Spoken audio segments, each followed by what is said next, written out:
और 11वीं क्लास में। क्या सब्जेक्ट लिया आपने? आर्ट्स। बोलो। शिल्पा इंदर के काफी सुंदर पंचायत नेट का काम कर रही है। कितनी लेबर काम कर रही है आपके उसमें? हमारे इधर 70 लेबर एक सिस्टम मिनट में। तो जैसे आप पंचायत के अंतर्गत कर रहे हैं या फिर किसी अन्य कोई जगह? पंचायत के अंदर। पंचायत के अंतर्गत तो अलग रेवेन्यू गांव होंगे या एरिया दिया होगा आपको यहाँ का? इंदर खेत गाँव। इंदर खेत में। तो इंदर खेत में अभी आपने क्या क्या काम किया आपकी लेबर ने और आपने? अभी तो सड़क निर्माण ही था। सड़क निर्माण प्रोजेक्ट में था ना, तो उसमें आपने क्या खुदाई किया है क्या? खुदाई, हाँ सड़क। अच्छा ठीक है। और उनको कितना एक दिन का देते हैं लेबर को? आगे से तो सरकार 220 रुपए दे रही है, तो यहाँ पंचायत समिति यहाँ से कितने मिलते हैं? नहीं, आपके ऑनलाइन खाते में कितना आ रहा है? ऑनलाइन हो जाना? ऑनलाइन में 200 रुपए। 200 रुपए आ रहे हैं। हाँ। सरकार 220 दे रही है 200। और 200 रुपए अकाउंट में आ रहे हैं। हाँ। आपका कितना आता है मेट का? मेट का 235। 235। आपके खाते में कितना आ रहा है?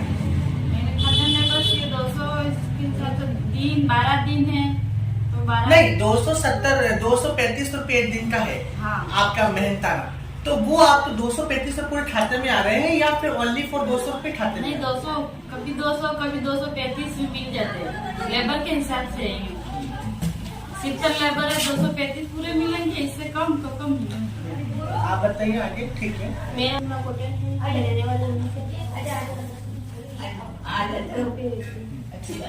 तो कुछ काम करते हैं आप? नहीं, उन्होंने यही तो बोला मेरी घर पे रहती हूँ, तो आगे हमारा चलो। कर्तव्य है कि हम उनसे पूछे क्या करते नहीं। नेक्स्ट चलो।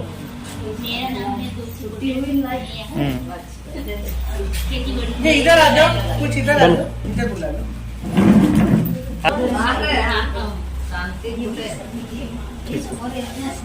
वर्तमान में सरपंच हूँ, ग्राम पंचायत टाडीओबली, नरगौर टाडीओबली से सरपंच हूँ। इससे पहले साथी गोविंद जी ने बहुत मेरा इंट्रोडक्शन भी दिया, और हमारे साथी विमल जी हैं, वो दिल्ली में काम करते हैं, और गौरव जी और मैडम, आप सबका हमारी यहाँ पे इस मीटिंग में आप पधारे उसके लिए, और आपने हमको इन्वाइट किया, इसके लिए बहुत बहुत धन्यवाद, आपका बहुत बहुत स्वागत। और इसी के साथ में जैसे गोविंद जी ने बहुत कुछ बता दिया कि वास्तव में देखा जाता है कि मजदूर और कई सरकारी मजदूर के सामने कई सारे विकट परिस्थितियां भी आती है, जैसे घरेलू हिंसा की जो केसेस सबसे ज्यादा होते हैं, ब्रांडेड लेबर के जो केसेस होते हैं। सर आपको एक आपने पता है, डूंगरपुर की एक लड़की अपन ने रेस्क्यू कराई थी मुंबई कुर्ला से, वहां से बेस्ट संतोष जी सर से अपने सीधी बात हुई थी। तो उस लड़की ने मुझे ये केस याद है कि हमारी एक हेल्पलाइन चलती थी, हेल्पलाइन के मार्फत से अपने यहाँ जोधरी की लड़की है, तो वो अहमदाबाद के अंदर सिविल हॉस्पिटल में जॉब करती थी, सिविल हॉस्पिटल में जॉब करती थी। अब जैसे अब सिविल हॉस्पिटल बहुत बड़ा बड़ा हॉस्पिटल है, उसके अंदर इंट्रोडक्शन ऐसा होता है कि जान पहचानते और कहीं था दवाखाना बेटा मुए बीमार ने तमे बीमार होड़े होड़े बेद कई क्या कला कल तू कणा काम नहीं, तू कणा काम नहीं, यूं करते करते मतलब इनका परिचय हुआ, और उस लड़की को तेरे को यहाँ पे 5-6 हजार रुपए दे रहे, और तेरे को यहाँ से हम वहां पे ले जाते हैं तो तेरे को 25 से 30 हजार के रुपए देते हैं। इस तरीके से उसको यहाँ से वहां मुंबई कुर्ला के अंदर उसको वहां पे घरेलू के अंदर, जैसे एक घर के होता है उसके अंदर उसको रखा, उसके अंदर तेरे घर के अंदर जितने बच्चे हैं उसको उसकी ट्रीटमेंट करना, उसकी दवाई करना, उसको खाना पीना रहन सहन उसको करना। फिर ऐसे ऐसे धीरे धीरे पता चला या घर पे फोन एक बार आने मिला, इसके बाद घर से बात करना धीरे धीरे इसको कम कर दिया। इसके बाद धीरे धीरे फिर इसके घर वालों ने फिर वो कैसे करके हमारे जैसे ऐसे आज वर्कशॉप हो रही है, ऐसे ऐसे 2 बार हमारी वर्कशॉप होती रहती थी, क्योंकि हमने मैं और गोविंद जी मैं इस डूंगरपुर, बांसवाड़ा, प्रतापगढ़, आसपुर, सागवाड़ा इस एरिया में, सिमलवाड़ा, बिच्छीवाड़ा में कैंप लगा है, खेरवाड़ा में मैं आए दिन आता ही रहता था। इस मार्फत से हमारे परिचय के मार्फत से वो नंबर मिला, इससे धीरे धीरे फिर हमको ये केस हमको वहां से फिर पता चला। इसके बाद में सर के मार्फत से फिर हमने फिर वो मुंबई कुर्ला से लड़की को हमने रेस्क्यू कराया। तो ये चीजें होती है। तो वास्तव में जैसे साथी गोविंद ने बताया कि जो महिला होती है, तो देखो अपने इंसान को मजदूरी कहीं कहीं करनी है, मजदूरी करनी है तो कहीं से अपना जिसको काम मिला उसी को काम मिला। अब આપણે असंगठित क्षेत्र में जो मजदूर काम करते हैं वो कहीं कहीं अब घर में आसपास तो यहाँ अपने ऐसा डेवलपमेंट एरिया तो है नहीं, अपन यहाँ से जहाँ काम मिला वहां चले भाई। अब किसी इस घर पे काम मिला, कहीं इस घर पे काम मिला, यहाँ से अन्य काम नहीं મળ્યું કે આપડા કે બીજા ઘર માથે કામ જતા રહે, અહીંયા કામ મળ્યું કે આપડા ખેરવાડા બી અમદાવાદ બી મજૂરી કરવા જગ નહીં સર જે નાકા માથે જાય ને મજદૂર આપણે ઉભો રહી નહીં, तो वहां नाके पे जाते तो वो ठेकेदार क्या करता है, काम करा के ले जाता है, काम करा के शाम को छोड़ देता है, उसका कोई हिसाब किताब, काम कर काल पैसे आलो करी, इसके बाद उसको परेशान करते। तो ये चीजें होती है, चीजें के लिए हमारा कोई हम भी काम करते हैं। जैसे मैडम ने बताया कि जो महिला होती है उस महिला के लिए जैसे अपना अपना आज तमी के हाजी आवे थे आदमी आदमी पति और पत्नी दोनों का एक रिश्ता होता है, और उसमें घर का भी जो काम होता है वो दोनों को बराबर करना पड़ता है। कि आदमी ये नहीं कह सकता है कि तय आज खावा हाई नहीं बना क्यों, तय आज यूं है काम नहीं किया भाई। जितना महिला काम करती है इतना पति को भी अपना फर्ज है काम करने का। कानून के अंदर दोनों बराबर है, कानून किसी का वो नहीं है, पर ये चीजें होती है जो सब समझने के लिए। छोटी सी आपके बात हुई मैडम, मैं ज्यादा ना कहते हुए अपने मीटिंग लिया, मैंने जाना यहाँ बहुत कम रेट मिलता था। फिर जब हमारा कार्ड बन गया तो कार्ड यूनियन में मेंबर बन गई, वो कार्ड पहन कर गई, तो कार्ड पहन कर जाने के बाद इनकी रेट बढ़ा दिया। अच्छा आप यूनियन कार्ड है, अभी हम पैसा कम देंगे तो यूनियन वाले हमारे पास आकर खड़े रहेंगे और हम आपका पैसा बढ़ा देंगे। तो उन्होंने अपने आप से पैसा बढ़ा दिया। तो आज ऐसी स्थिति उदयपुर में है, चित्तौड़, कोटा और सारी जगह पर भी है, और ये काम सारी दुनिया में चलता है कि आज के जमाने में सभी परिवारों में 2 जन लुगाई आदमी दोनों काम करने जाते, तो घर में साफ सफाई के लिए, बच्चों को संभालने के लिए 1 जन की बाई की जरूरत तो रहती है ना। तो रखते हैं, काम वाली बाई को रखते हैं, झाड़ू पोछा साफ सफाई ऊपर का काम के लिए रखते हैं। तो ऐसी महिलाओं का हमारा यूनियन है, और यूनियन में हम चाहते हैं कि वो हमारे मेंबर बने, कार्ड बनाए, और वो कार्ड पहनकर जाएंगे तो तुम्हारी मजदूरी बढ़ेगी। और आपको एक श्रमिक मानते हैं कि आप एक परिश्रम करने वाली महिला है। और तो सरकार की तरफ से राजस्थान सरकार ने भी आप लोगों के लिए एक निश्चित तय किया है मेहनताना कि आपको झाड़ू पोछा, जैसे बर्तन साफ करते हैं तो महीने का 560 रुपए के हिसाब से राजस्थान सरकार ने दिया था। तो उसमें क्या होता है 560 रुपए एक घर में? पहले तो बोलते जब काम पर आपको रखते हैं ना तो बोलते हमको 2 ही मनक है, 4 मनक है, इतना सा बर्तन है। फिर धीरे धीरे 1 सप्ताह हो जाता तो इतने सारे बर्तन निकाल देते है ना। धीरे धीरे काम बढ़ाते लेकिन अपना पैसा नहीं बढ़ाते। तो ऐसे लोग जब हम मीटिंग करते तो महिला आकर बोलती कि पहले तो हमको बोलते थोड़ा सा ही काम है, फिर धीरे धीरे हमारा काम बढ़ाते लेकिन पैसा नहीं बढ़ाते हमारे। इसके बाद हमने काफी महिलाओं को उनकी सही मजदूरी दिलाने में कामयाब रहे। और विशेषकर जो कार्ड बना है मेंबर का, वो कार्ड पहनकर जाती थी तब इनकी मेहनताना में। आज वो झाड़ू पोछे का 3,000 भी कमा लेती है, खाना बनाती है तो 6-7 हजार भी उनको मिल जाता है। 2 टाइम खाना बनाने जाती है, वो खुद अपने भाव तो खुद करती है। सरकार ने तो हमारे लिए कम पैसा है, लेकिन महिला हमारे यूनियन में आने से जागरूक किया, तो जागरूकता के कारण महिला अपना काम का भाव तोल खुद कर लेती है। जैसे सब्जी मंडी में जाओ तो आलू, प्याज, बैंगन सभी सब्जियों का भाव तोल करते कि नहीं आप लोग? इसी प्रकार जब कभी कहीं भी काम करने जाओ तो आपको बोलना है कितने लोग हैं, कितना काम है, कितने कमरे हैं, उसके हिसाब से अपन को पैसा का भाव तोल करना पड़ेगा, तभी अपने हमारा घर चलेगा। अभी महंगाई भी तो इतनी है, तो महंगाई में अपने परिवार को कैसे चलाएंगे आप? 2-4 घंटा काम करेंगे तो 2-4 घंटे के हिसाब से आपको 3-4-5 हजार तो मिलना चाहिए। अभी देखो दूसरे राज्यों में, बॉम्बे में देखो, केरल में, तमिलनाडु में एक काम करने का आपको 10,000 रुपया मिलता है, 12,000 रुपया मिलता है। और हमारे उदयपुर में भी कई ऐसी महिला सुबह 9 बजे से 5 बजे 18,000 भी कमा। दिल्ली में महिलाएं डोमेस्टिक वर्कर, जो घरेलू कामगार महिलाएं दिल्ली में 20-25 हजार रुपए कमा लेती है। डोमेस्टिक जो बंगले में महिला काम करने जा रही है। डोमेस्टिक वर्कर मतलब समझी रहे ना, हमारे लिए घरों में काम करने वाले घरेलू कामगार जी घर में झाड़ू पोछो ने बर्तन साफ करने की तो काम करते हैं। ऐसी महिलाएं का हमारा एक यूनियन है, ठीक है? तो ये काम भी छोटा नहीं, बहुत अच्छा काम है। भले कम पढ़े लिखे हो, लेकिन कितनी हम मेहनत से हमारी महिलाएं काम करती है देश में? देश में कितनी? किसी भी मेहमान बन के जाते हैं किसी घर पे या कहीं जाते हैं, या कोई अपने मिलने वाला परिचित व्यक्ति कहीं रास्ते में मिलता है, या बहुत दिनों बाद किसी घर पे जाते हैं, तो हम सबको पहले बोलते हैं आपकी भाषा में, जो भी राम राम बोलते हैं, जय जोहार बोलते हैं या नमस्कार बोलते हैं। तो उसी प्रकार जब कोई किसी पे जुल्म होता है, अत्याचार होता है, कोई क्रांतिकार है, कोई लाल झंडे वाला है, कोई मजदूरों की आवाज उठाने वाला है, तो हम जब उन लोगों से मिलते हैं तो हम उनको बोलते हैं जिंदाबाद साथियों। क्या बोलते हैं? जिंदाबाद साथियों। तो आप सभी एक बार मेरे साथ हाथ ऊंचा करके बोलेंगे जिंदाबाद साथियों, जिंदाबाद साथियों, जिंदाबाद साथियों। जिंदाबाद साथियों। हाथ नहीं उठ रहे। अगर ये जो आज हमारा विषय है गैर बराबरी एवं भेदभाव के खिलाफ युवा जनमत, तो हम उसी प्रकार और एवं निर्माण मजदूर का जो है उसके लिए अलग विषय। तो लेकिन अगर आप लोग जब तक हाथ पूरा ऊंचा उठा के नहीं बोलोगे तो इसका मतलब आप गैर बराबरी नहीं कर पाओगे, फिर ये यहाँ पे ये ध्वस्त हो जाएगा। जो ये प्रोग्राम चल रहा है, जो गोष्ठी चल रही है, ये इसका मतलब सफल होते हुए असफल हो जाएगी, सफल होते होते।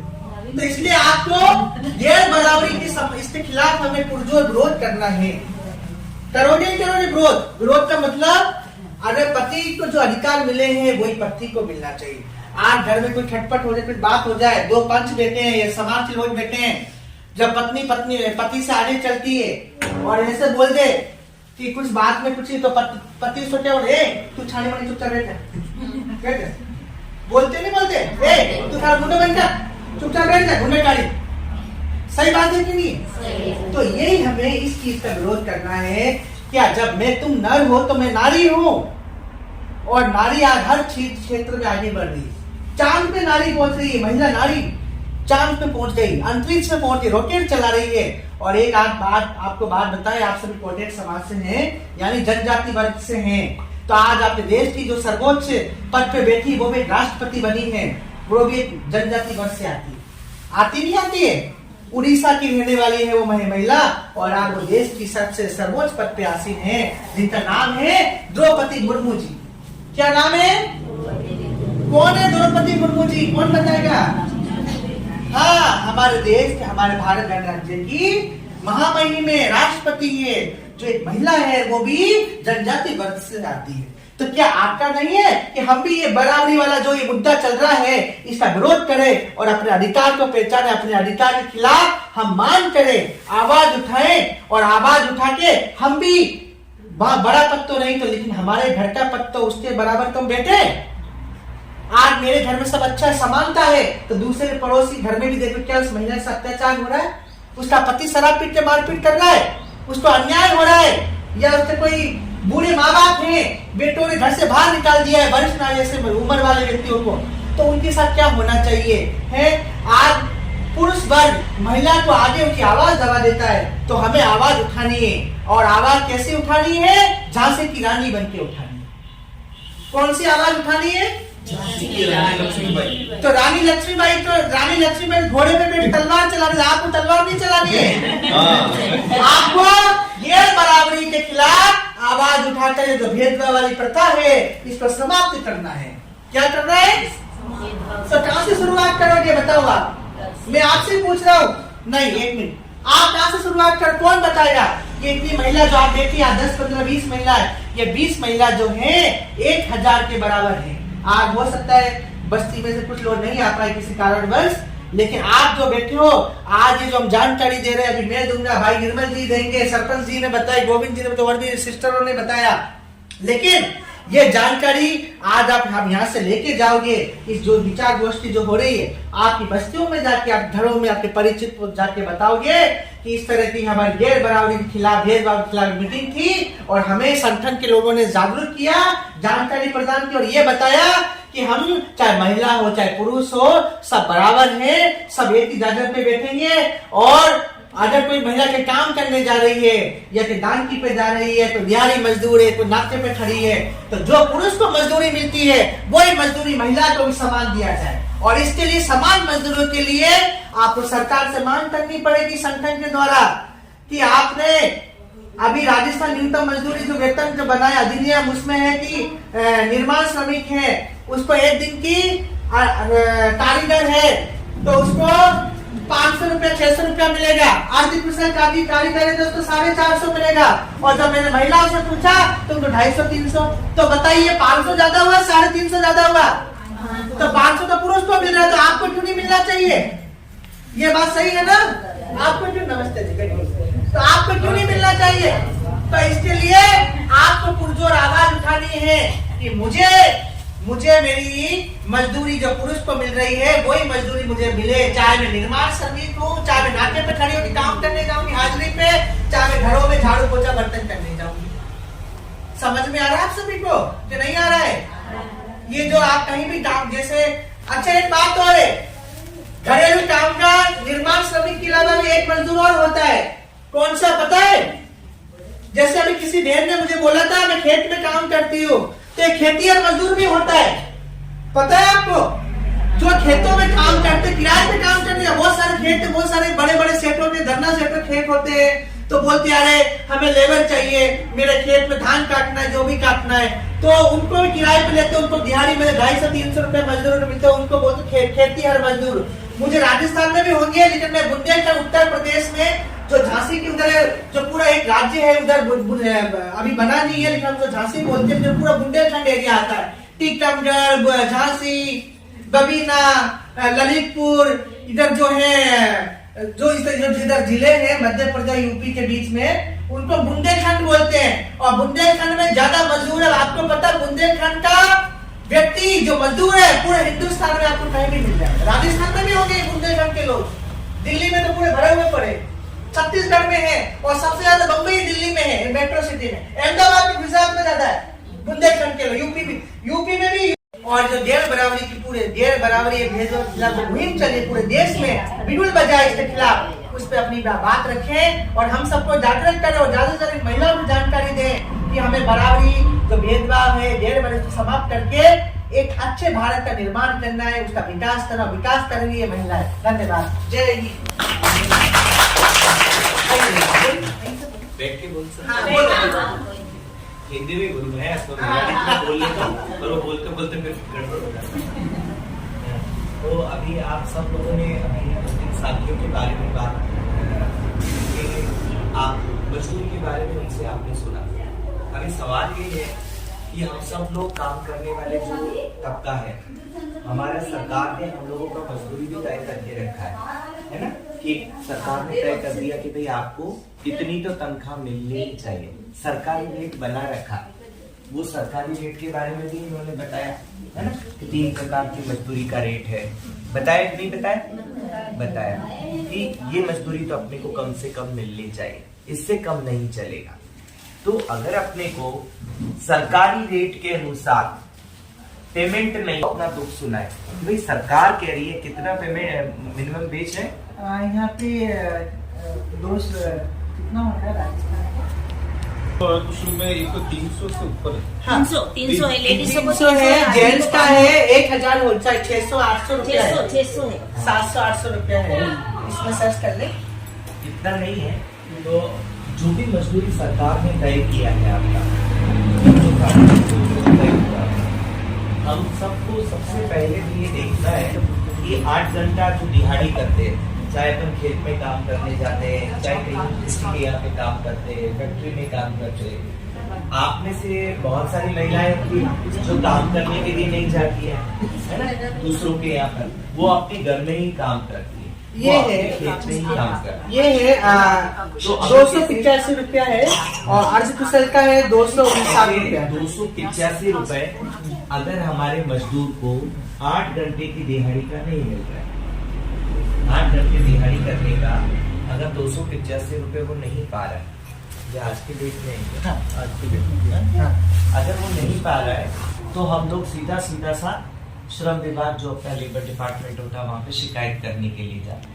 मजदूर संघ की ऑफिस बोलते हैं, मजदूर संघ। ये हमारे श्रम विभाग नहीं अभी आज की रेट 1 मिनट, आज की रेट 309 रुपए हो गए, 309 हो गए और जो अर्ध कुशल है उसका हो गया 359। मैं वही कह रहा हूँ कि 285 मुझे भी खल नहीं रहा। हाँ हाँ नहीं अब अभी हुआ है। 309 रुपए मजदूरी। कितनी मजदूरी है? 309। ये सारा लाइव हो रहा है क्या?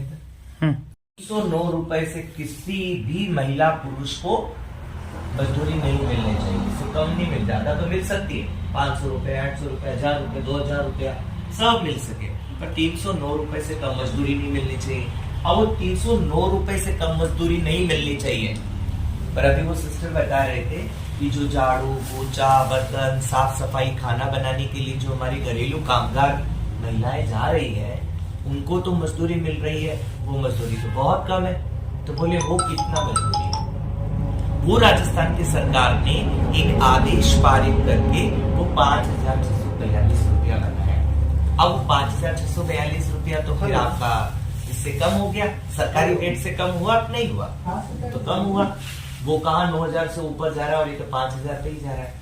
तो पहली लड़ाई हम सब लोगों को ये बनानी है कि किस प्रकार से जैसे दूसरे मजदूरों को, दूसरे श्रमिकों को, है ना, आपका बिल्डर मिस्त्री होता है कि होता है, कंपनी में करने वाला, फैक्ट्री में काम करने वाला, अलग अलग जगह पर काम करने वाला मजदूर को जो मजदूरी मिल रही है वो हम घरेलू कामगारों को मिले।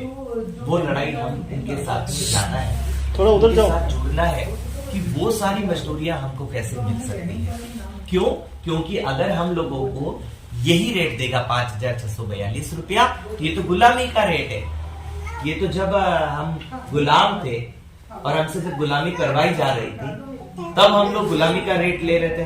आज हम आजाद हिंदुस्तान में हैं और आज भी हमारी रेट जो है वो गुलामी की है। बोले गुलामी की रेट क्यों बोल रहे हो? ऐसा रेट तो सब दे रहे नहीं, ये गुलामी की रेट इसलिए है कि हमको मजबूरी में वो काम करना पड़ रहा है।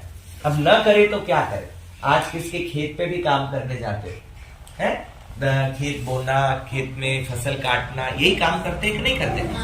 जिसके पास जमीन नहीं है, जिसके पास जमीन नहीं है वो तो दूसरों के खेत पे जाके कोई हाली भी रहता है, हाली रहते कि नहीं, हाली रेवे, तो हाली रेवड़ा वालों और काम भी गड़बड़ है, वो भी गुलामी है। हाँ, जो हाली रेवे वो काम भी गुलामी है। तो साहब वो भी कैसे आप कर लो, विरोध कर सको, कि उसका विरोध करने के लिए आपको एक काम करना पड़ेगा। क्या करना पड़ेगा? आपको एक शिकायत लिखनी पड़ेगी अपने कलेक्टर को, लिख के देना पड़ेगा कि साहब ऐसा ऐसा करके मुझे हाली रखा है, हाली रख के और वो काम करवा रहा है, आपको काम का दाम जो है गुलामी वाला दे रहा है। गुलामी का रेट मतलब हमको 309 रुपए 8 घंटे रोज के हिसाब से मिलना चाहिए। एक महीने का जोड़ के देख लो, इतना पैसा अगर नहीं मिल रहा है तो हम लेबर डिपार्टमेंट, श्रम विभाग को भी कंप्लेन लिखते हैं और एक कंप्लेन हम लोग कलेक्टर को भी लिखते हैं।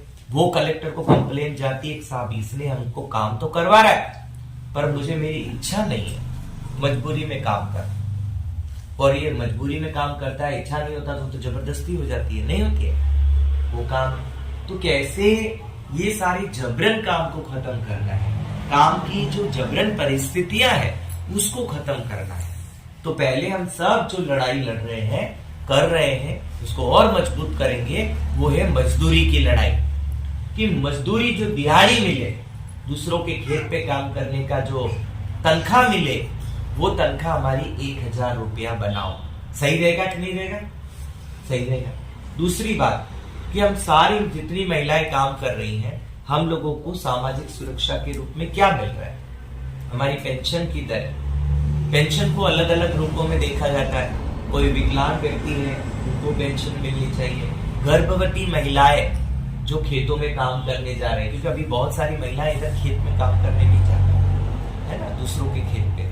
तो जो खेतीहर मजदूर महिला श्रमिक है उनको किस प्रकार से जब बच्चे का जन्म होता है उससे पहले और उसके बाद सरकार की तरफ से राहत राशि, ये सरकार की योजनाओं का वजीफा उनको मिले। अभी प्रधानमंत्री मातृत्व वंदना योजना, वो योजना आपको सीधा ही 5,000 रुपए दे रही है कि बच्चे का जन्म होते ही आपको 5,000 रुपया मिलेगा। किसको मिलेगा? कि 5,000 रुपया उस गर्भवती महिला को जब बच्चा जन्म नहीं लेगा, जब बच्चा पेट में होता है, जब वो अपना नामांकन कराती है जब वो अपना रजिस्ट्रेशन कराती है, आज भी नजदीकी आंगनबाड़ी में, प्राथमिक चिकित्सा केंद्र, डिस्पेंसरी में नाम लिखवाती है तो 1000, बच्चा जन्मने से पहले 3000 रुपया, 2000 रुपया, और बच्चे के जन्म होने के बाद फिर 2000 रुपया, तो 5000 रुपए। अब ये इधर मिल रहे कि नहीं मिल रहे? आपकी आंगनबाड़ी में मिलता है कि? देखो, तो सब एक दूसरे से पूछ रही है, बच्चे तो हुए सबके, पर इसका मतलब नहीं मिलता है। आले नहीं, तो आले क्यों नहीं? क्योंकि सुनो, आले क्यों नहीं? वो इसलिए नहीं आलते क्योंकि आप लोग उस योजना के बारे में जानते ही नहीं, आप उसको मांग ही नहीं करते। मांग करोगे तभी वो देगा, हालांकि होना तो ये चाहिए कि बिन मांगे मिले, सरकार की जिम्मेदारी, पर यहाँ उल्टी गंगा बह रही है। ऐसे ही हमारी और योजनाएं भी है, प्रधानमंत्री आवास योजना। तो अभी मैं देखा उधर एक झोपड़ी कच्ची है, भाई उसको भी घर दे दो प्रधानमंत्री साहब, उसको कच्ची झोपड़ी क्यों है? सबका पक्का मकान होना था, उन्होंने कहा कि सब लोगों को घर देना है। इधर किधर क्या घर? तो हम सब मजदूरों के घर, घरेलू कामगारों के घर, चाहे वो खेती है महिला मजदूरों के घर, चाहे वो कोई निर्माण मजदूर है, कमठाने वाले मजदूर के घर, सब जितने तरीके के मजदूर है सबको घर दो। सही है कि नहीं रहेगा? तो दूसरी लड़ाई हमारी घर के लिए भी चाहिए। किसी को मिला क्या आप लोगों में से? वो इंदिरा आवास, पीएम आवास का जो है सब वो 1,20,000 वही मिलते हैं इनको। देखिए अब क्या उसमें चड्डी वो ऊपर से वो डालना पड़ता है। अब क्या ग्रीन सेट पहले तो पत्रे डलवा देते हैं, अब तो पत्रे वाला भी उसके अंदर वो डालो, पट्टियां डालो। पट्टियां तो महंगी है, पट्टियां महंगी पड़ रही है। 1 लाख रुपए अब क्या पट्टियां डालो। अभी ये भी एक बड़ा चुनौती है कि जो अभी चल रहा है कि 1,20,000 रुपए, और उसमें बाथरूम 1,20,000 रुपए से तो घर नहीं बन रहा, बाथरूम में नहीं बनता है। टोटल 1,20,000। 1,20,000 तो वो है, और इसमें इनके लेबर का अलग से 20-25 हजार रुपये वो मिलता है। तो वो 1.5 लाख की। एक मिनट शौचालय का भी मिलता होगा आपको? शौचालय का मिला? थोड़ी सी बात शौचालय बनाने बारह। हाँ, तो उसमें शौचालय में ये कहा कह रही है सरकार की सब काम सरकार पे नहीं थोपना चाहिए। अनुदान सहायता दे रही है कि 12,000 हम दे रहे, बाकी पैसा मिला के आप अच्छा शौचालय बना लो। बाकी जो हम दे रहे या तो उसी 12,000 में सीमित रहो और आप बना लो, और आपको ज्यादा और अच्छा बनाना है तो आप कुछ पैसा और मिला के उसको बना सकते हैं। तो ये नहीं कि सब सरकार 12,000 रुपए दे रही है ना, ये भी हो सकता है। तो अभी हम बात कर रहे थे कि ये जो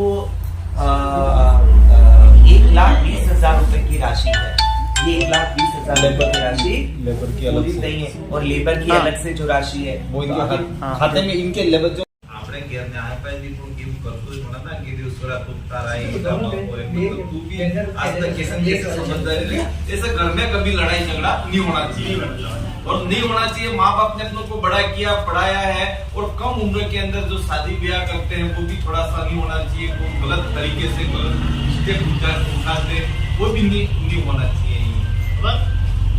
सेंट्रल जेल में 800 के दिए, 800 के दिए अपने लोगों को सब भले लो,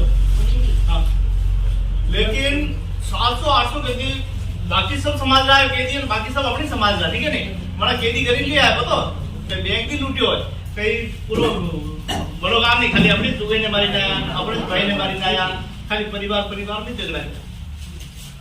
तो अपने जो भी सोचना पड़ेगा कि अपने नशा वजह या और कई चीज वजह आप परिवार ने नहीं खोवा, धन संपत्ति तो और है जी, भाई पास आएगी, बहन पास आएगी, तो परिवार ने भी बचाना, दो ही काम है। ठीक है, बहुत बहुत धन्यवाद आप सभी को, है ना। मैं चाहता हूँ अगली बार भी प्रोग्राम। आज एक वर्कशॉप रखी थी डूंगरपुर जिले में समानता के अधिकार के संबंध में, और इसके अंदर हमारे साथी निर्मल जी, अशोक जी और मैडम जी, गोविंद जी और कई काफ़ी साथी यहाँ इस वर्कशॉप में पार्टिसिपेट में भाग लिया। और उसके अंदर ये वास्तव में देखा जाए ये रखा कि यहाँ की जो घरेलू हिंसा की जो महिलाएं हैं उनके साथ में एक भेदभाव होता है और समय पे इसकी मजदूरी का भी है, उसका आने जाने की कई सारी दिक्कतों का भी सामना करना है। और असंगठित क्षेत्र में जो मजदूर काम करते हैं उनको समय पे मजदूरी नहीं देना, उसको किसी ठेकेदार या किसी मालिक के द्वारा उसको प्रताड़ित करना और कई सारी समस्या उनके। जिंदाबाद, क्या बोलते हैं? जिंदाबाद। तो साथियों जिंदाबाद, क्योंकि आप हमारे साथी और हम आपके साथी हैं, तो मजदूर भाई भी हमारे साथी हैं, तो हम बोलेंगे साथियों जिंदाबाद। तो निर्मल जी का धन्यवाद, उन्होंने मुझे बोलने के लिए 2 मिनट दिया है। मैं बस मोटा मोटा शॉर्टकट में बताऊंगा कि समय का अभाव है। निर्मल जी भी बात करेंगे। और सबसे पहले तो मैं नगर निगम के जो शेल्टर होम के जो इंचार्ज हैं एजाज जी, उनका भी आभार व्यक्त करूंगा, एजाज जी का, जिन्होंने हमको पूरा सहयोग करते हैं। मैं जब भी मीटिंग के लिए आता हूँ, मैं जितना भी जमे आऊंगा, जब भी मैं आ जाऊँ, तो मैं रात को 12 बजे भी बोल दूँ किसी ऑफिसर को ले आऊँ या किसी अधिकारी को ले आऊँ। एजाज जी 50 जने के साथ, 50 मजदूर भाइयों के साथ 100 मजदूर मीटिंग करनी है। एजाज जी बोल यस सर, तुरंत अभी 5 मिनट में तैयार। तो एजाज जी से जोड़ना चाहिए। तो मैं इस कैंपेन के बारे में बताऊंगा, आज हम यहाँ मीटिंग क्यों कर रहे हैं। सभी को हिंदी में बोलूं चलेगा ना? हाँ। तो मैं निर्मल जी के संज्ञान में लाना चाहूँगी। निर्मल जी हैं निर्मल अग्नि, वैसे तो उदयपुर के रहने वाले हैं, लेकिन अभी दिल्ली से हैं। और दिल्ली में 2008 से दिल्ली में वो वहाँ पे पूरा अभियान चला रहे हैं अलग अलग डिपार्टमेंट के साथ, यानी सामाजिक संगठनों के डिपार्टमेंट के साथ। और उन्होंने बहुत सारे संगठनों से काम किया और अभी भी कर रहे हैं निरंतर। यहाँ तक कि वो अंतर्राष्ट्रीय स्तर पर भी जाते रहते हैं, कभी नेपाल है, दूसरे और अन्य बांग्लादेश है, दूसरे और अंतर्राष्ट्रीय देशों में। तो अभी जो हमारा अभियान चल रहा है वो है NCCBL, जो नेशनल कैंपेन एरिटेशन, जो बॉन्डेड लेबर है वो, एवं मेहनत एसोसिएशन और अरावली निर्माण मजदूर सुरक्षा संघ उदयपुर संभाग और सामाजिक सुरक्षा फेडरेशन ऑफ इंडिया उदयपुर शाखा द्वारा आज हम लोग आपके जो नगर निगम का जो ये शेल्टर होम है, वहाँ मजदूर भाइयों से मीटिंग कर रहे हैं। और आज हम ये मीटिंग है, मैं निर्मल जी को बताना चाहूँगा, ये जो मजदूर हैं उदयपुर संभाग से है, बांसवाड़ा संभाग से, क्योंकि अभी जिले नए बने हैं। तो पहले तो उदयपुर संभाग रहता था, अब ये बांसवाड़ा, अब उदयपुर अलग हो गया है। अभी भी वहीं से कुछ बांसवाड़ा से है, कुछ डूंगरपुर से है, कुछ यहाँ से धरियाबाद से होंगे, प्रतापगढ़ डिस्ट्रिक्ट से होंगे, उदयपुर राजसमंद से, झाड़ोल आ गया, कोटला झाड़ोल आ गया, चित्तौड़गढ़ से होंगे और अन्य जहाँ भी होंगे। वैसे तो और यहाँ पे तो एजाज ही पूरे राजस्थान को भी मजदूर आ सकता है, लेकिन फिर भी उदयपुर जो मेन जो पड़ोसी हमारे जिले हैं उदयपुर के जो सटे हुए हैं, वहाँ से मजदूर हैं और यहाँ पे अपनी रोजी रोटी के लिए आते हैं। सुबह रात पे यहाँ अपना विश्राम करते हैं, सुबह वापस अपने काम पे जाते हैं और वापस खाना वाना खा के, शाम को खाना खाते वापस अपने यहाँ पे विश्राम करने रात में आ जाते हैं ये मजदूर। तो अभी हम लोग भाइयों हमारे पूरे देश में निर्मल अग्नि जी उनका नाम है, उनके जोरदार तालियां उनका बजाएं। एक बात, तो अभी हम लोग डूंगरपुर से आ रहे हैं। अभी मैं सुबह 8 बजे से हम लोग निकले हैं। डूंगरपुर में भी एक प्रोग्राम था, डोमेस्टिक वर्कर जो खेतिहर मजदूर होते हैं और घरेलू काम, उनके साथ प्रोग्राम, वहां से प्रोग्राम समाप्त हुआ। हम सुबह 8 बजे से निकले हैं और अब वापिस हमने सोचा इस शेल्टर होम में भी यहाँ पे आपके लिए करना चाहिए, क्योंकि आप लोगों को भी जानकारी देना बहुत ज्यादा जरूरी है। आप लोग क्या करते हैं, सुबह काम पे जाते हैं, शाम को विश्राम करें, खाना वाना खाएं, सो जाएंगे और वापस आपकी जो रोजमर्रा की जिंदगी है वो चल रही है। लेकिन हमारे अधिकारों के लिए हमें कौन जागृत करेगा, कौन हमारे अंदर चेतना पैदा करेगा, है ना। ये सब चीजें आप जब तक आपको जानकारी नहीं होगी किसी योजना के बारे में, अधिकार के बारे में, तो वो जब तक हमें नहीं, तो हमें जानकारी देने के निर्मल जी दिल्ली से आए, निर्मल अग्नि जी। तो आज हमारा जो विषय है वो है गैर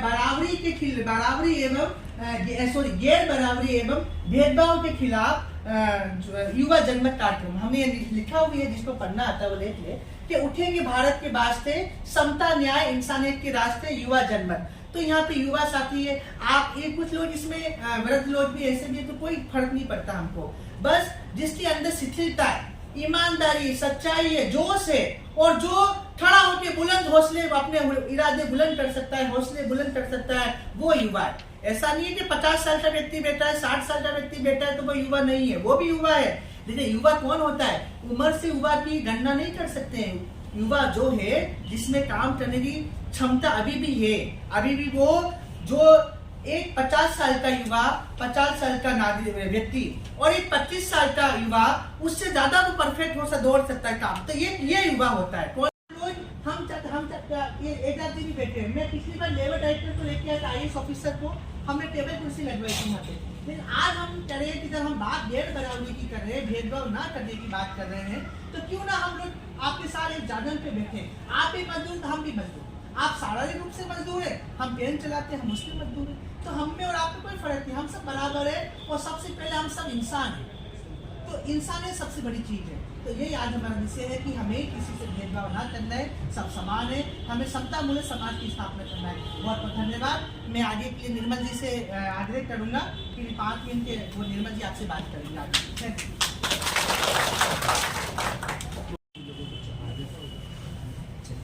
तो मुझे पता है कि आप लोगों को खाना खाना चाहिए ना? खाना तो आधे तो खूब खा चुके हैं, कोई बाकी है? बाकी है तो मैं फटाफट ज़्यादा नहीं 5 मिनट में बात कर सकता हूँ। अलग राज्य से हैं, तो अब हम सारे जो मजदूर तबका है, वो मजदूर तबका हम अपने गांव से शहर में क्यों आते हैं? क्या वजह है कि हम अपने गांवों को छोड़ छोड़ के हम शहरों की तरफ आ रहे हैं? गांव में तो बहुत अच्छा होता है, गांव में जिंदगी जीने का तो असली मजा गांव के अंदर है, पर गांव को छोड़ के मजदूर शहर में क्यों भागता है? क्योंकि गांव में सुविधाएं उपलब्ध नहीं है। वो क्या क्या सुविधाएं होती है, एक एक बोल सकता है बैठ के भी जोर से, क्या क्या सुविधा नहीं है। बेरोजगारी है, काम नहीं मिल रहा है, इस वजह से आप लोग आते हैं शहर में कि अपनी जिंदगी में गांव में 5 रुपए तो शहर में हो सकता है 8 रुपए 10 रुपए मिलेगा तो जिंदगी बदलेगी, परिवार की बदलेगी, तो हम लोग निकल के उधर से आते हैं। ऐसे ही होता है। अब शहर में आते हैं तो शहर में क्या हाल है, ये सोच के आते हैं कि शहरों में तो कुछ अच्छा होगा, बड़े लोग जिसको बोलते हैं उनके दिल बहुत बड़े होंगे, बड़ा पैसा होगा, पर ऐसा होता है क्या? नहीं होता, ऐसा नहीं होता है ना। हम किसी के भी यहाँ पे मेहमान बन के जाते हैं तो हम गांव में भले ही रहते हैं, पर आओ भगत करना, मेहमान नवाजी करना, हम लोग कितने अच्छे से उसको परोस के, खाना परोस के, सब कुछ करके हम लोग उसका स्वागत करते हैं। कोई आता है मेहमान। आज हम लोग शहर में आए हैं तो क्या हम मेहमान हैं क्या? नहीं। शहर हमारे आप का नहीं, किसी के बाप का। ये शहर केवल अमीरों की दौलत नहीं होना चाहिए, अमीरों की संपत्ति नहीं होना चाहिए, अमीरों का ठिकाना नहीं होना चाहिए। ये शहर भी गरीबों के लिए, मजदूरों के लिए हिस्सेदार होना चाहिए। शहर के अंदर जितने मजदूर हैं, ये मजदूर ही काम करते हैं और इस शहर को सुंदर बनाते हैं, महल बनाते हैं, शहर में बड़े बड़े कार्यालय बनाते हैं, बिल्डिंग बनाते हैं। होता है कि नहीं होता है? होता है। जब हम सब ऐसा करते हैं तो आखिर इस पूरे शहर को सजाने वाला, इस पूरे शहर को बनाने वाला कौन है? मजदूर नहीं है? मजदूर है। पर आज सब कुछ वो मजदूर है, पर इस मजदूर का गरीब होना, मजदूर का लाचार हो जाना, मजदूर का शोषित हो जाना आखिर क्यों है? पीड़ा में क्यों है? संकट में क्यों है? इसका कारण क्या है? इसका कारण है गैर बराबरी, इसका कारण है असमानता, इसका कारण है भेदभाव। अगर इस समूचे विश्व और देश में बराबरी का दर्जा होता, बराबरी मिलती, तो आज इस देश में कोई बड़ा और कोई छोटा नहीं होता, कोई अमीर और कोई गरीब नहीं होता। बराबरी का दर्जा किधर है? कहीं पर भी नहीं है। मर्द और औरत के अंदर में भी यही बात है कि हम सारे मर्द औरतों को 2 नंबर पे रखते हैं। 1 नंबर पे पहले आदमी खड़ा होता है, वो सोचता है कि मैं बड़ा। अरे मैं कैसे बड़ा? ऐसे ही जब मालिक के सामने जाते हो तो मालिक बोलते हैं कि मैं बड़ा और मजदूर छोटा। हम मर्द वापस औरतों के सामने जा रहे हैं तो उधर भी हम ऐसे बात कर रहे हैं कि मैं बड़ा और औरत छोटी। ऐसा हो रहा है। उधर हम लोग वापस जातियों में जा रहे हैं कि मैं बड़ा और वो जाति छोटी। इस प्रकार का जो भेदभाव है, ऊंच नीच है, गैर बराबरी है, असमानता है, ये पूरे समाज, समूचे विश्व को बर्बाद कर रही है, जिसके कारण हम सब दुखी हैं। सबसे मूल जड़ कारण गरीबी का है गैर बराबरी। गैर बराबरी का मतलब क्या है? ऊंच नीच, भेदभाव, असमानता। समानता नहीं है। और ये गैर बराबरी इस समाज में सामाजिक रूप से भी है, आर्थिक रूप से गैर बराबरी है। जिसके पास तो बहुत धन दौलत है और कोई चप्पल पहनने के लिए मोहताज हो रहा है। इस देश की जितनी संपत्ति है वो मुट्ठी भर लोगों के पास में है और बाकी सारी की सारी बोझ गरीबी के झूले में झूल रही है। तो क्या ये न्याय है? क्या मुंह से आवाज आएगी आपके? क्या ये न्याय है? नहीं। जोर से बोलेंगे, क्या ये न्याय है? नहीं है।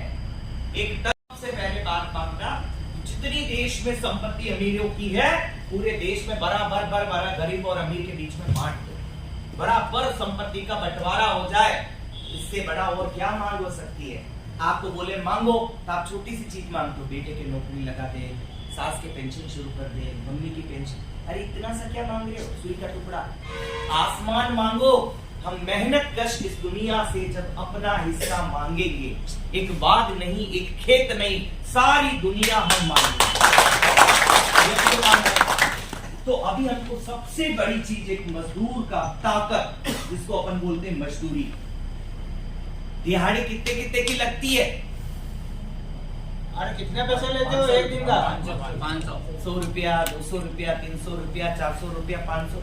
खेतों में जब अपने गांव में काम करने जाते हो, 8-8, 9-9, 10-10 घंटे खेतों में फसल काट रहे हैं, बीज डाल रहे हैं, तो कितना कितना पैसा आप काम करते तो गांव में मिल जाता है? 200, 300, किसको 400, यही मिलता है। तो हम लोग अपनी दुनिया में बदलाव की तो बात कर रहे हैं, ये 100 रुपया से हमारा आर्थिक बदलाव कैसे होगा? मेरी जिंदगी में घर बनाने का सपना कब पूरा होगा?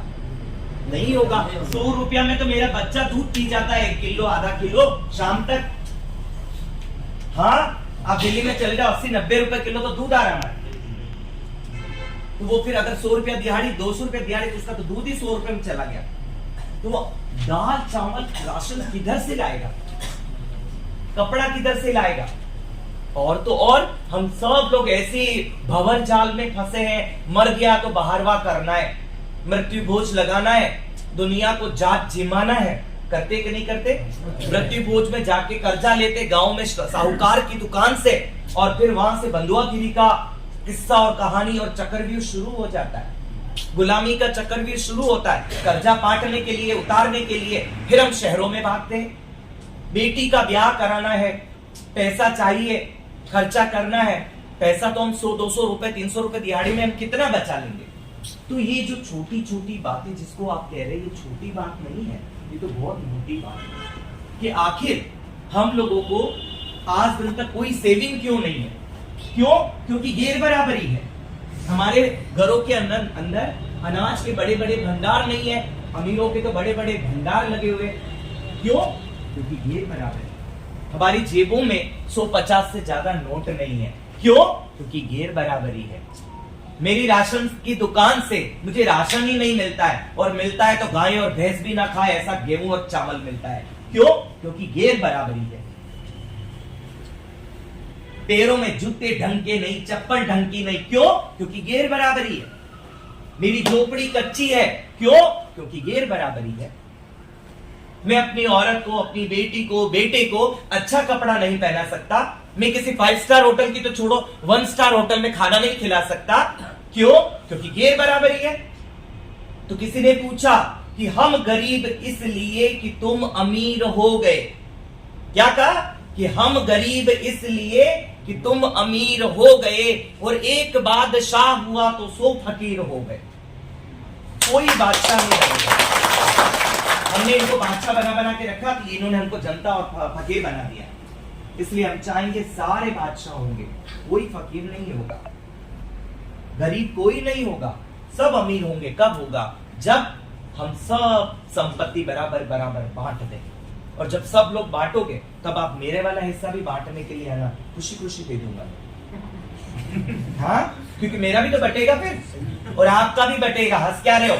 बेटी और दामाद बोलेगा तेरे घर का हल्लू आधा हिस्सा, तो काट के देना पड़ेगा आधा हिस्सा। तो तब आप कहां जाओगे? आपको भी देना पड़ेगा। अगर टुकड़ा इतना सा बिस्कुट जितना हुआ तो आधा बिस्कुट तोड़ के बेटी को देना पड़ेगा और आधा बेटे को देना पड़ेगा। हम संपत्ति के अधिकार में बेटियों को अधिकार नहीं देते हैं, बेटियों को जमीन का अधिकार नहीं देते हैं, बेटे को। सो बेटी को तो 16-17 में खिसकाते, 14-13 में खिसक, क्यों? क्योंकि दामाद तीसरा खून आके हमारे घर में हिस्सा कैसे ले लेगा, इसलिए बेटी को रवाना कर देते हैं। और वो बेटा जो लात मारता है, बुढ़ापे में रोटी नहीं देता है, सताता, घर से बाहर निकालता है, उसको जमीन का छोटा सा भी टुकड़ा तो उसको परोस देते हैं। ये है हकीकत है गरीब की जिंदगी की कहानी। इधर मालिक आता है, वो नोच नोच के पूरी जिंदगी में, आपके पूरी जिंदगी में शरीर के अंदर जितना खून है वो जोंक की तरह चूस लेता है। भैंस के जैसे जोंक चिपकती है ना, वो चूस लेता है। सरेआम दिन दहाड़े मालिक चोरी करता है आपके मजदूरी की और आप कुछ बोल नहीं पाते। सरकारी रेट इधर 309 रुपए है, शायद राजस्थान के अंदर 309 रुपए की मजदूरी है। किसी को तो 100-200 रुपए ही मिल रहे, सरेआम 100 रुपया कम मिल रहा है और मजदूर ले रहा है, मजबूरी में ले रहा है, न ले तो खाए क्या, खाए नहीं तो जिए कैसे? तो मजबूरी में जिंदगी पल रही है। और जो मजबूरी में काम कर रहे हैं उन्हीं को इस देश में कहा जाता है फोर्स लेबर। मजबूर परिस्थितियों में काम करने वाले मजदूर, जो मजबूर होके काम कर रहे हैं कि न करूं तो खाऊं क्या भैया, ऐसे को सुप्रीम कोर्ट का एक आदेश है और वो बंधुआ मजदूर बोलता है। क्या बोलता है? जो मजदूर अपनी इच्छा के खिलाफ मजबूरी में काम करे, जिसको काम न मिल रहा है, मजबूरी में जो मिल रहा है वो बंधुआ कहलाता है। और वो मजदूर जो अपना गांव और शहर छोड़ के, देश छोड़ के, अपना राज्य छोड़ के तीसरी जगह आके पलायन करते हैं, वहां पर काम करते हैं, कोई उनको लेके आता है, खुद आते हैं मंच से, वो सारे प्रवासी मजदूर कहलाते हैं। क्या कहलाते हैं? और वो प्रवासी मजदूर जब शहर में आते हैं तो शहर में उनका कोई हिस्सा नहीं होता है। शहर को बनाने वाले, शहर निर्माता, सिटी मेकर्स आज भूखे मर रहे हैं, आज रोडों पर, सड़कों पर, फुटपाथ के किनारे जिंदगियां काट रहे। इसलिए सरकार ने रेन बसेरों का कॉन्सेप्ट लेके आया है। रेन बसेरे शुरू हुए, ऐसे दिल्ली के अंदर भी चलता है रेन बसेरा। रेन बसेरा समझ रहे हैं ना? रेन बसेरा जब इस प्रकार से जहाँ मजदूर रहता है वहां हमारे दिल्ली के अंदर जो काम करने वाले एजाज भाई जैसे लोग हैं, तो पूरा दिल्ली के अंदर 200-300 लोग लगे हुए हैं एजाज भाई। कितने? 300 लोग। हाँ, 500 लोग लगे, 200-300 हम इधर निकाल के लाए। और वो उनको 15-15 साल से सरकार काम करवा रहा है कि इनको खाना बना के खिलाओ, चलो इनको चद्दर बिछाओ, चलो इनके कपड़े धो, चलो इनको यहाँ व्यवस्था करो, चलो रोड पे पड़े हुए उनको उठा के लाके इधर भर्ती कराओ। तो आजाद भाई जैसे कि पूरी जिंदगी चौपट उसमें लगा दी। आज आजाद भाई को 18 साल बाद सरकार बोलती जाओ जाओ आश्रय से बाहर आ जाओ। क्यों? बोले अब तुम्हें नौकरी नहीं, तीसरा आजाद है नहीं। ऐसे ही हमारे दिल्ली के अंदर हुआ, फटाफट हाईकोर्ट गए, स्टे लिया और सारे साथियों को जिधर नौकरी थी उधर ही अभी रखा है। आपके कोई देता है उस हारी को और मालिक को बंद पकड़ता है कि तेने हारी क्यों रखा। कर्जा देके, कर्जा पटाने के लिए जो काम करवाता वो हारी होते हैं। ऐसा ही होता है। तो ऐसे हारियों की भी शिकायत करो। अगर किसी महिला के साथ कोई अत्याचार है उसकी शिकायत कर सकते हैं। राजस्थान हाईकोर्ट से लगाकर, दिल्ली हाईकोर्ट से लगाकर सुप्रीम कोर्ट तक इस प्रकार के मजदूरों के मामले को देश की हर अदालत के अंदर हम लेके गए। उधर संगठन की तरफ से केस लड़ा और हमको केस में जीत हुई है। परसों ही हाल ही हमने सुप्रीम कोर्ट के अंदर एक मामला दर्ज किया। अभी गिग वर्कर, ओला, उबर, स्विगी, जोमेटो, अभी रैपिडो चल रहा है कि नहीं चल रहा है? खाना आता है डायरेक्ट गाड़ी पे। ऐसे मजदूरों को बोलते गिग वर्कर। उनकी लड़ाई भी अभी हम सब लोग मेहनत कश एसोसिएशन की तरफ से लड़ रहे हैं और एक बड़ी ताकत बनेगी जब हम इधर सरकार से बात करेंगे और इस राजस्थान के अंदर जो सुंदर कानून बना है समूचे देश और विश्व में इस कानून को बनाएंगे, गिग वर्कर के लिए कानून। ये लड़ाई भी अभी जारी है और आप सब लोगों से निवेदन है, आज से मृत्यु भोज, मरे का खाना, 12वें का 14वें का खाना आप लोग बंद करो। कन्या बाल विवाह नहीं करो। बाल विवाह करना अपराध है। 18 साल से छोटी लड़की, 21 साल से छोटा लड़का की शादी कराना दंडनीय अपराध है, कानूनन जुर्म है। नहीं करो इस प्रकार का काम। इसके खिलाफ हमने अभियान चला रखा है। इस राजस्थान के अंदर 10,000 से ज्यादा मृत्यु भोज रुकवाए हैं। कम से कम 3000 बाल विवाह के लिए लड़ाइयां लड़ी है। सुप्रीम कोर्ट में अभी बाल विवाह के खिलाफ अभी हमने एक पिटिशन भी दायर किया है। इस प्रकार से सामाजिक बदलाव के लिए, जिंदगी लगाने के लिए आए हैं, समाज बदलने के लिए आए हैं। आप लोगों का साथ चाहिए। साथ देंगे कि नहीं देंगे? देंगे ना। ये हमारे मजदूर की लड़ाई कौन लड़ेगा? हम लड़ेंगे। चलो एक एक मुद्दा बताओ कि आपकी मांग क्या क्या है। आपका जो कलर वो रखा है वो नहीं आना नहीं मांग है। रखेंगे। आप अपना मांग ऐसे बोल देना भाई। पहले मांग लिखना, आप एक बताओ। मुद्दा बताना, उसके बाद आपको हथेली छाप रखना। आप गैर बराबरी से क्या समझते हैं? आपकी क्या क्या मांग है बताइए। क्या समस्या जोर से है? बोलो। ये जना कोई भी इधर आ गया क्या बोलो। पहले मजदूरी कितनी होनी चाहिए बताइए आपको। है कि नहीं है?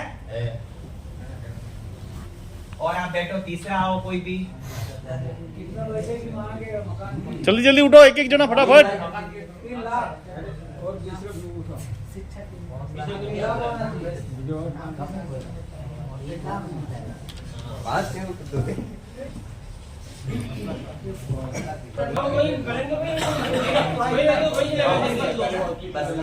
और बताओ क्या 2-3 लगाइए और फिर हथेली के साथ क्या होना फोटो चाहिए? ले। सुनो ना, इसका वीडियो नहीं चाहिए। होना चाहिए। और आ जाओ, 1-2 लड़के आओ। आओ जल्दी युवा, आओ मतलब युवा लिखो, आओ। ये आगे बैठे हैं, तुम भी जाओ। हाथ धोने ना जाओ।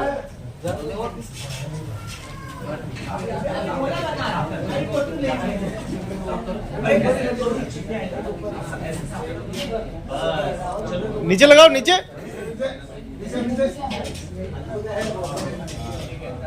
फटाफट लगे दो बस। अड़ी देखिन लगाओ, हमारा अड़ी। और बताओ ये हो गया। एक देखिए मजदूरों का पूर्ण रूप से मजदूरों को रोजगार मिलना चाहिए, नियमित रोजगार मिलना चाहिए, श्रमिकों को नियमित रोजगार मिलना चाहिए। ठीक है, एक ये आ जाएगा कॉन्सेप्ट। श्रमिकों को हाथ बताओ अड़ी। नियमित रोजगार मिलना चाहिए। निःशुल्क बीमा के लिए भी कुछ हाँ, दूसरा निःशुल्क इलाज मजदूरों का होना चाहिए। बंद कर दे, बाकी हो गया था, चालू हो जाए तो तो भी हमने ब्लॉक कर दिया उसका। अरे वो देखो ठीक है। अब दूसरा लिखो, मजदूरों का स्वास्थ्य बीमा निःशुल्क हो, सॉरी